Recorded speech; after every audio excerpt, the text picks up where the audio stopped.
नमस्कार, आप देख रहे हैं हर्पल न्यूज और मैं हूं आपके साथ माधुरी तिवारी। खबरों की शुरुआत करेंगे, लेकिन उससे पहले नजर डालेंगे आज की हेडलाइंस पर। दिवाली के लिए 84 कोस में सजी रामनगरी, 7.5 लाख दीपों से बनेगा नया रिकॉर्ड। ग्रीन पार्क में मंगलवार शाम को दक्षिणी दिल्ली की नवनिर्मित मल्टी लेवल कार पार्किंग का इलेक्ट्रिकल पैनल अचानक टूटा, कई गाड़ियों का हुआ नुकसान। उत्तराखंड के मुख्यमंत्री पुष्कर सिंह धामी पहुंचे केदारनाथ, विरोधी की चेतावनी से चौकन्नी हुई प्रदेश सरकार। जम्मू कश्मीर प्रदूषण नियंत्रण समिति ने जारी किया पटाखों को लेकर निर्देश, जम्मू और श्रीनगर में चलेंगे ग्रीन पटाखे ही, 8 से 10 बजे तक आतिशबाजी की मिली अनुमति। जम्मू कश्मीर में बढ़ने लगा है डेंगू का प्रकोप, 993 मरीज हुए अस्पताल में भर्ती, वायरल बुखार के मरीजों में भी हुई बढ़ोतरी। रावण का संहार कर सीता, लक्ष्मण और वानर सेना के साथ अयोध्या लौट रहे प्रभु श्री राम के स्वागत की संपूर्ण भावभूमि आकार ले चुकी है। सरयू किनारे रामकथा पार्क में बुधवार दोपहर पुष्पक विमान स्वरूप हेलीकॉप्टर से प्रभु राम, सीता और लक्ष्मण उतरेंगे। राज्यपाल आनंदीबेन पटेल, मुख्यमंत्री योगी आदित्यनाथ समेत मंत्रीगण और संत धर्माचार्य दीप सजाकर प्रभु के अगवानी करेंगे। इसके बाद वे गुरु वशिष्ठ की भूमिका में भगवान श्री राम का राज तिलक करेंगे। सीएम रामलला के दरबार भी जाएंगे। इसके बाद सीएम, राज्यपाल सहित कई मंत्री मां सरयू की भव्य आरती भी उतरेगी। यहाँ लेजर शो, दीपों की माला के साथ रंग बिरंगी अयोध्या स्वर्ग की भांति दिखेगी। राम की पेड़ी के 32 घाटों पर कीर्तिमान बनाने को 9 लाख दीप जलाकर 7.5 लाख दीप एक साथ 40 मिनट में जलाने और 5 मिनट तक जलते रहने का नया विश्व कीर्तिमान बनाने का लक्ष्य अवध के 12,000 युवा साधेंगे। 2017 से शुरू हुए दीपोत्सव ने हर साल नए कीर्तिमान गढ़े हैं। गिनीज बुक की टीम हर साल बन रही रिकॉर्ड की साक्षी रही है। इस बार एक नए रिकॉर्ड की साक्षी बनने के लिए गिनीज बुक की टीम अयोध्या पहुंच चुकी है। दीपोत्सव से पहले उत्तर प्रदेश के मुख्यमंत्री योगी आदित्यनाथ ने कहा कि अयोध्या में दीपोत्सव देश और दुनिया का महत्वपूर्ण आयोजन बन गया है। इस साल अयोध्या में 9 लाख दिए जलाए जाएंगे। 9 लाख की यह संख्या उन घरों का सूचक है जहां प्रधानमंत्री शहरी आवास योजना के तहत लोगों ने रहना शुरू कर दिया है। सीएम योगी ने प्रदेशवासियों को दीपावली की हार्दिक बधाई दी। उन्होंने कहा, मेरी सभी जनप्रतिनिधियों से अपील है कि वे सब एक एक घर को अपनाएं और उन घरों में दीप जलाने और मिठाई प्रदान करने में अपना योगदान दें। उन परिवारों के बच्चों को भी दीपावली का उपहार दें। उन्होंने सरकारी कर्मचारियों से अपील करते हुए कहा कि प्रदेश में हमारे पास 16.5 लाख सरकारी कर्मचारी हैं और 4 लाख पुलिस बल है। उन सभी से अपील है कि एक परिवार को इस अवसर पर गोद लेकर अपनी दीपावली उनके साथ मनाएं। ग्रीन पार्क में मंगलवार शाम को दक्षिणी दिल्ली को नवनिर्मित मल्टी लेवल कार पार्किंग का इलेक्ट्रिकल पैनल अचानक क्षतिग्रस्त हो गया। पैनल टूटकर गिरने से पार्किंग में खड़ी गाड़ियां भी क्षतिग्रस्त हो गई। इस घटना के बाद से पार्किंग को बंद कर दिया गया। इसे तकनीकी निरीक्षण के बाद फिर से खोला जाएगा। यह जानकारी दिल्ली पुलिस की तरफ से दी गई है। देर रात तक दक्षिणी निगम के तरफ से पार्किंग क्षतिग्रस्त होने से संबंधित किसी प्रकार की जानकारी साझा नहीं की गई। पैनल टूटने की सूचना मिलने पर स्थानीय पुलिस मौके पर पहुंची। पुलिस अधिकारियों के मुताबिक पैनल टूटने से कई गाड़ियों को नुकसान पहुंचा है। ग्रीन पार्क मेट्रो स्टेशन के पास 217 वर्ग मीटर क्षेत्रफल में बनी दक्षिणी निगम की यह 17 मंजिल कार पार्किंग पूरी तरह स्वचालित है। इस पार्किंग की ऊंचाई 39.5 मीटर है। यह लिफ्ट में वाहन को खड़ा कर देने के बाद अपने आप गाड़ियां पार्क हो जाती है। यहां पर कुल 136 कारों की पार्किंग होती है। इस पार्किंग में शौचालय, बेबी सिटिंग रूम और ड्राइवरों के लिए वेटिंग रूम की भी सुविधा है। आम आदमी पार्टी के मुख्य प्रवक्ता और सौरभ भारद्वाज ने कहा कि शर्म की बात है कि ग्रीन पार्क स्थित स्वचालित कार पार्किंग साल भर नहीं चली। आम आदमी पार्टी मांग करती है कि इसकी जवाबदेही तय हो और दोषियों को सजा मिले। भाजपा शासित निगम ने पूरी दिल्ली को शर्मसार किया है। ग्रीन पार्क की इस पार्किंग का नवंबर 2020 में उद्घाटन हुआ था। उसका एक बड़ा हिस्सा आज गिर गया है। उसके अंदर कई कारों के दबने से बड़ा नुकसान हुआ है। पिछले साल नवंबर में उपराज्यपाल अनिल बैजल और केंद्रीय मंत्री आर.के. सिंह ने पार्किंग का उद्घाटन किया था। सौरभ भारद्वाज ने कहा कि पार्किंग के बारे में बड़ी बड़ी बातें कही गई थी। करीब 18 करोड़ रुपए की लागत से यह पार्किंग बनाई गई थी। उत्तराखंड देवस्थानम प्रबंधन बोर्ड को भंग करने की मांग को लेकर केदारनाथ धाम में आंदोलन कर रहे तीर्थ पुरोहितों के प्रधानमंत्री नरेंद्र मोदी और मुख्यमंत्री पुष्कर सिंह धामी के विरोध की चेतावनी से प्रदेश सरकार सकते में है।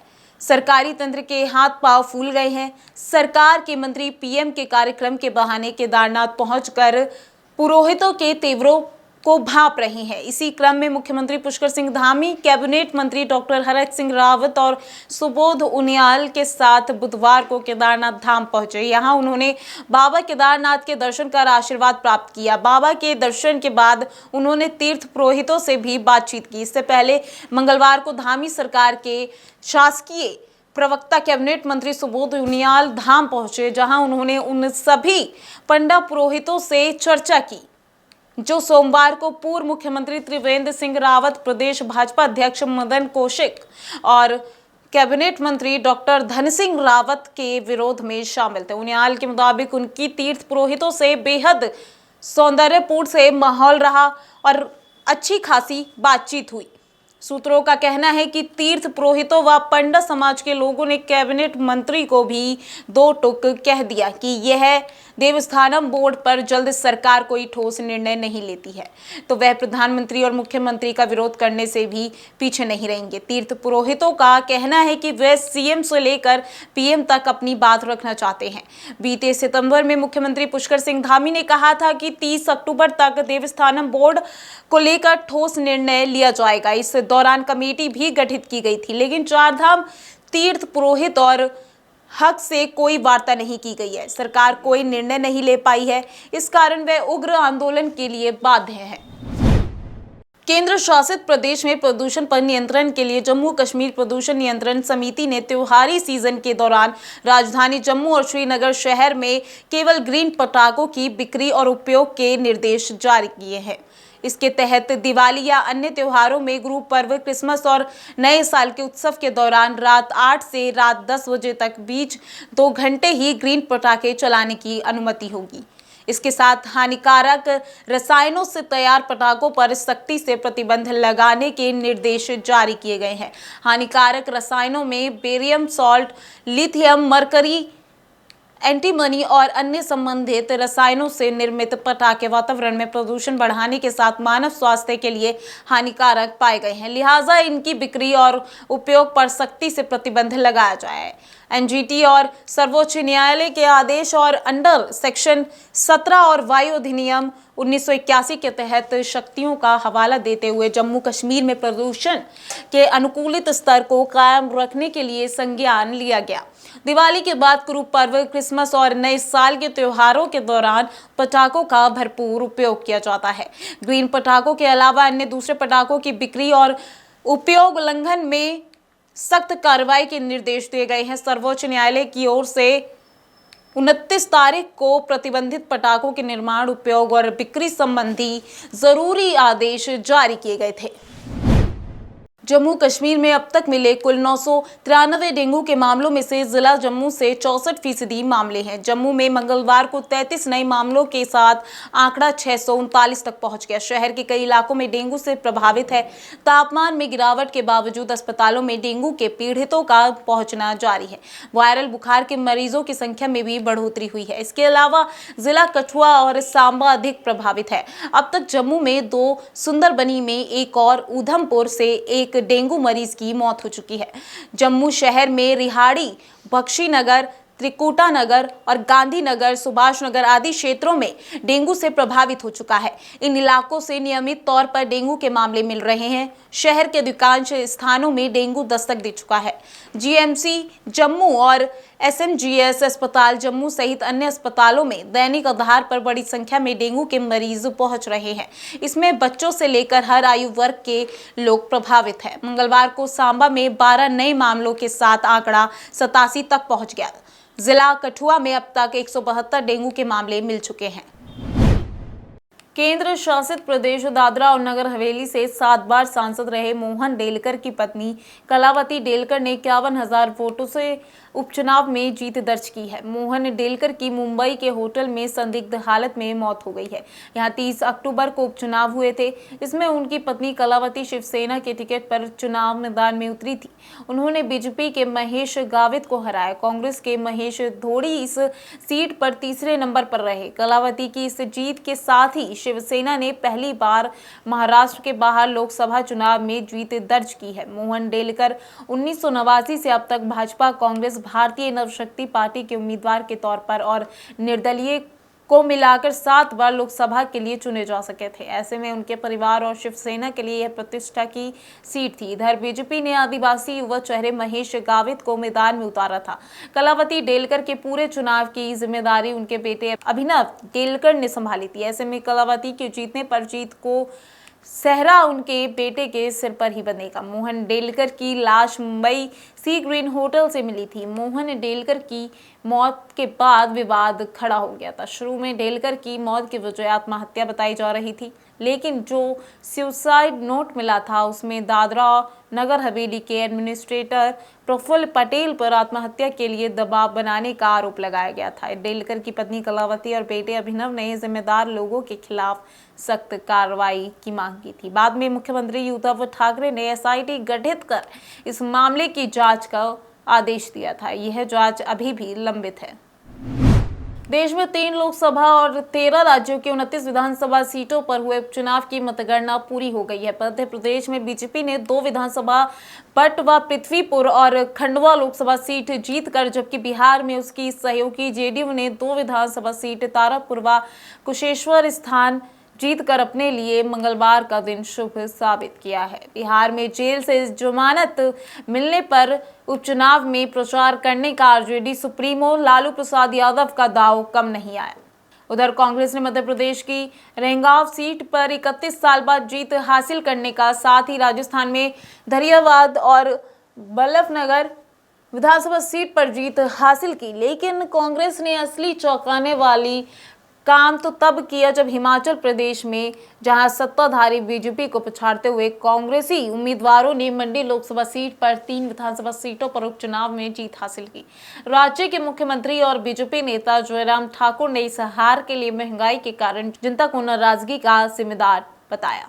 हरियाणा में इनेलो प्रमुख ओम प्रकाश चौटाला के बेटे अभय चौटाला ने एलानाबाद और विधानसभा सीट पर लगातार 4थी बार जीत हासिल कर ली है। आंध्र प्रदेश की बडवेल सीट पर कांग्रेस, जबकि महाराष्ट्र की देगुलर सीट पर कांग्रेस ने अपना कब्जा बरकरार रखा है। तेलंगाना की हुजूराबाद सीट पर टीएसआर छोड़कर बीजेपी में आए इटाला राजेंद्र ने अपने विरोधी जी श्रीनिवास यादव को 24,068 वोट से हराया। असम में 5 विधानसभा सीट पर बीजेपी और उसके सहयोगी दल को जीत मिली है। बीजेपी ने 3 सीट जबकि यूपीपी ने जीत हासिल की है। दादरा नगर हवेली लोकसभा सीट पर शिवसेना की कलाबेन ने जीत हासिल कर ली है। उनकी जीत को शिवसेना सुप्रीमो उद्धव ठाकरे के बेटे आदित्य ने अन्याय पर न्याय की जीत बताकर बीजेपी पर निशाना साधा। पश्चिम बंगाल में चोरी विधानसभा सीट पर टीएमसी ने भारी अंतर से जीत हासिल कर लिया है। दिनहाटा सीट पर जीत का अंतर 1.64 लाख वोट का रहा। इस रिजल्ट ने ममता बनर्जी के कद को और बढ़ा दिया है। अयोध्या 5वें दीपोत्सव पर एक और रिकॉर्ड बनाने की लिए आतुर है। 3 नवंबर की शाम 32 घाटों पर बिछे दीपकों की छटा देखने लायक होगी। इस अवसर पर यादगार बनाने के लिए 12,000 वॉलंटियर तैनात हैं। इन्होंने दीप से रामायण कालीन प्रसंग सजाए हैं। डॉक्टर राम मनोहर लोहिया अवध विश्वविद्यालय प्रशासन ने राम की पैड़ी पर दीप बिछाने के काम को अंतिम रूप दिया है। कुलपति प्रोफेसर रविशंकर सिंह की गाइडेंस में विश्वविद्यालय प्रशासन ने 32 घाटों पर लगभग 200 और 32 पर्यवेक्षक एवं 32 प्रभारी नियुक्त किए हैं। विश्वविद्यालय परिसर के कई विभाग, महाविद्यालय, स्वयंसेवी संस्थाएं और इंटर कॉलेज के शिक्षक और छात्र बतौर वॉलंटियर शामिल किए गए हैं। राम की पेड़ी के 32 घाटों पर रामायण कालीन प्रसंग के लिए 10 लाख से ज्यादा दीप सजाए गए हैं। 3 नवंबर को इनमें से तेल डालने के साथ 9,51,000 दिए जलाने का लक्ष्य रखा गया है। एक वॉलेंटियर को 75 दीप जलाने हैं। राम की पैड़ी के घाट नंबर 2 पर आजादी के अमृत महोत्सव का पैटर्न दिया गया है। घाट नंबर 3 और 4 पर केवट प्रसंग और राम रावण युद्ध के पैटर्न पर दिए सजाए गए हैं। घाट नंबर 5 और 6 पर राम भक्त हनुमान, जबकि 1 पर भारत श्रेष्ठ भारत का लोगो देखते ही बन रहा है। पंजाब के पूर्व मुख्यमंत्री कैप्टन अमरिंदर सिंह ने मंगलवार को सोनिया गांधी को पत्र लिखकर कांग्रेस से इस्तीफा दे दिया है। इसी के साथ उन्होंने पंजाब लोक कांग्रेस पार्टी की घोषणा की। हालांकि अभी चुनाव आयोग से अनुमोदन मिलना बाकी है। कैप्टन अमरिंदर सिंह ने ट्वीट किया है कि मैंने अपना इस्तीफा सोनिया गांधी को भेज दिया है।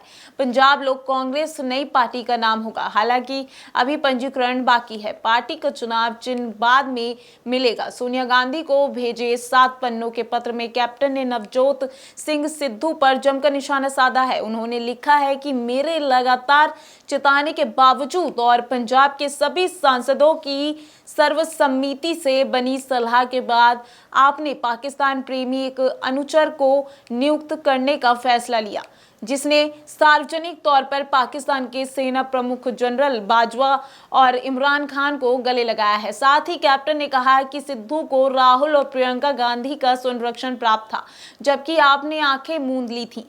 हरीश रावत ने सिद्धू की सहायता की और उकसाया भी। कैप्टन ने पत्र में कांग्रेस के साथ अपने लंबे कार्यकाल का जिक्र किया है और यह आरोप लगाया है कि उन्हें अब पार्टी में मान सम्मान नहीं दिया जा रहा था। बता दें कि पंजाब के मुख्यमंत्री चरणजीत सिंह चन्नी इन दिनों कैप्टन अमरिंदर सिंह के करीबी नेताओं से मुलाकात करने में जुटे थे। वह लगातार कैप्टन के करीबियों को मना रहे थे। इस बीच मंगलवार को वह नवजोत सिंह सिद्धू, राणा केपी सिंह और हरीश चौधरी के साथ उत्तराखंड पहुंचे। यहां उन्होंने केदारनाथ धाम में पूजा अर्चना की। इस बीच कैप्टन अमरिंदर सिंह ने कांग्रेस से इस्तीफा देकर पंजाब का सियासी माहौल गरमा दिया।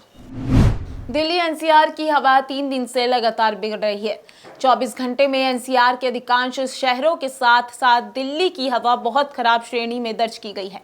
राजधानी का सबसे प्रदूषित इलाका बवाना 345 औसत वायु गुणवत्ता सूचकांक के साथ रहा।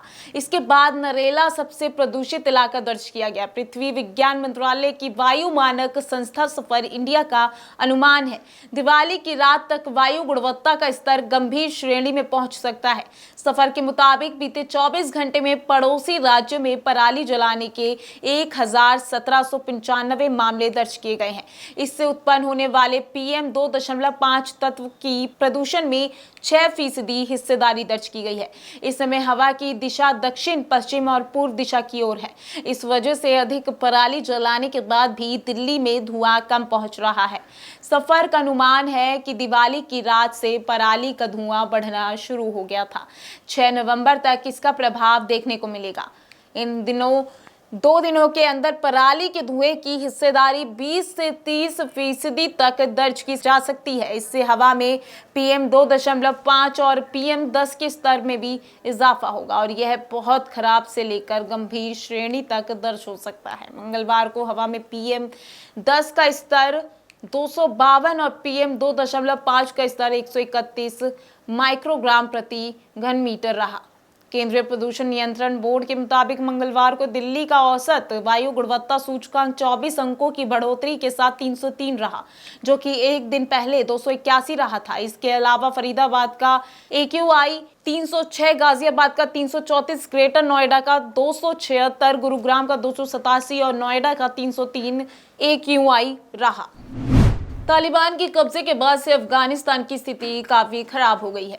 इसे सुधारने के लिए भारत 10 नवंबर को NSA स्तर की बैठक आयोजित करेगा। इस बैठक में शामिल होने के लिए पाकिस्तान ने नया पैंतरा अपना लिया है। उसने बैठक में शामिल होने के लिए भारत के अनुरोध को ठुकरा दिया। पाकिस्तान के राष्ट्रीय सुरक्षा सलाहकार मोईद यूसुफ ने कहा कि वह 10 नवंबर को अफगानिस्तान पर भारत द्वारा बुलाई गई बैठक में शामिल नहीं होंगे। दरअसल भारत ने इस बैठक के लिए चीन, रूस, ईरान और अन्य देशों के साथ पाकिस्तान को भी आमंत्रित किया था।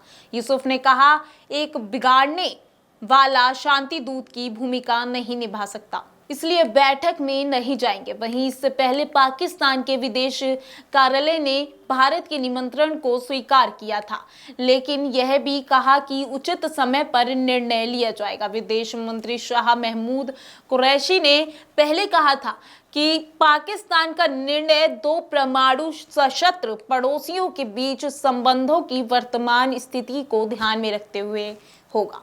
बता दें कि 2016 में पठानकोट एयरफोर्स बेस पर हुए आतंकी हमले के बाद भारत और पाकिस्तान के बीच संबंधों में दरार आ गई थी।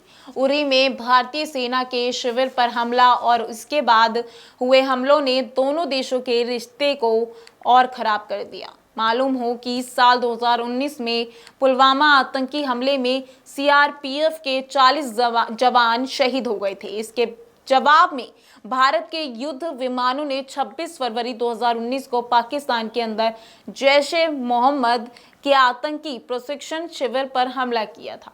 इसके बाद से दोनों देशों के रिश्ते और खराब हुए थे।